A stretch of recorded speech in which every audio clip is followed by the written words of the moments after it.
David Cicilline, he is on the Judiciary Committee, questioned the acting Attorney General today. Former Mayor of Providence. Good to see you, sir. Good to see you. All right. I'll be honest. I didn't learn a lot, but you tell me, what did you learn from this hearing? Well, I think we learned, first of all, that Mr. Whitaker had no business being appointed acting Attorney General of the United States. He should have recused himself. He had clearly well-developed and well-articulated positions about the Mueller investigation. We learned that he would not answer questions about what information was communicated to the president by him or others. But we also learned that the Republicans on the committee are very unfamiliar with oversight. You know, for the last several years, they have not done oversight. For the last 8 years of Republican rule in the House, there's been virtually no oversight, particularly over the last 2 years. I think what we saw today is Republicans who have to learn again that part of our responsibility on the committee is to do oversight, and they don't seem comfortable with that. You know, we were talking today, it felt like the mirror image of the Peter Strzok hearing last year in some ways. And that one, it was Republicans beating him up.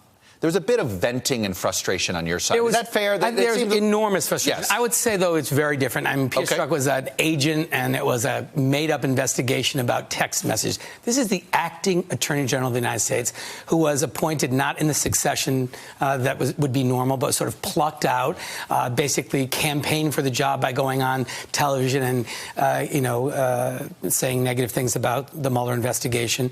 And he was put in that position, and I think there's a lot of concern about what he did. First of all, why was he selected? Right. Why did the president not follow the succession statute? Why was someone who had these well-developed views put into that position? And what did he do? Did he direct Mr. Mueller to not take any steps? Did he try to in any way prevent him from moving forward?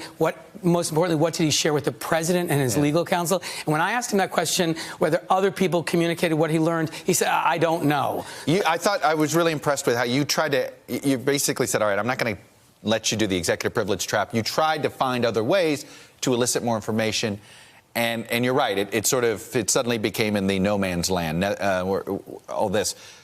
If you're trying to pin him down, and you can't, what other vehicle do you have? Is it worth subpoenaing him? Is it worth going into closed session?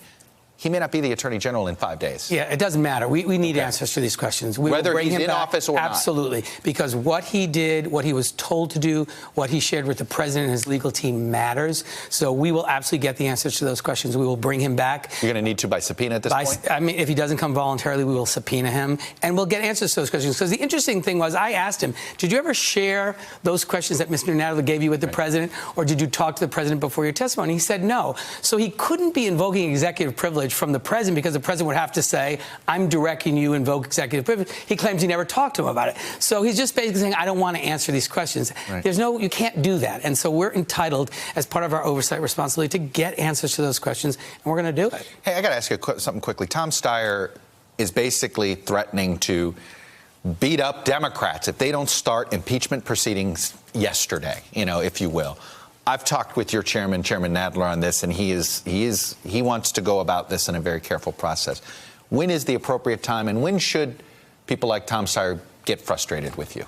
Well, look, I think Tom Steyer can obviously make those demands, and he's gathering, I think, support for that. I think the members of the Judiciary Committee have a responsibility, since we will ultimately have to move forward if in fact, that is the case.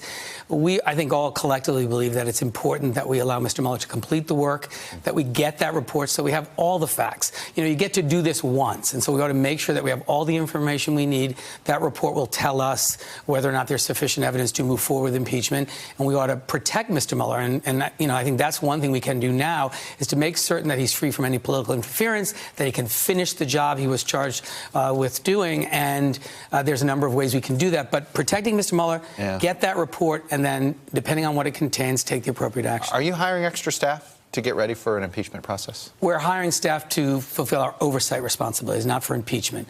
Right now, we have, we have about 500 pages of oversight that we've been clamoring for the last 2 years. Right. Resolutions of inquiry, letters, demands to the former chairman Goodlatte to do oversight. So we have a lot of oversight work to do. We'll be hiring additional staff to do oversight, but we'll obviously make a decision on impeachment staff if and when that question arises. And you think no sooner until Mueller's report? I think, look, we fought hard for the appointment of a special counsel. We need to respect that process. We need that report, which I think is going to inform our work significantly. And, you get to do this once. We want to do it right. David Cicilline, it was quite the show today. In some ways, quite the event. That's for sure. I imagine if we see him again, it will be too. Thank you for coming on, sharing your views. Much. Hello, YouTubers. If you're watching this, it means you've checked out our channel, so thank you. Now do me a favor, subscribe by clicking on that button down there. Click on any of the videos to watch the latest interviews and highlights from MTP Daily and MSNBC. You can get more Meet the Press content every morning in the First Read newsletter. If you're tired of content that you don't know anything about where it came from, you don't have to have that problem with us. NBC News, MSNBC, MTP, and the Meet the Press mindset right here for you on YouTube. Subscribe now.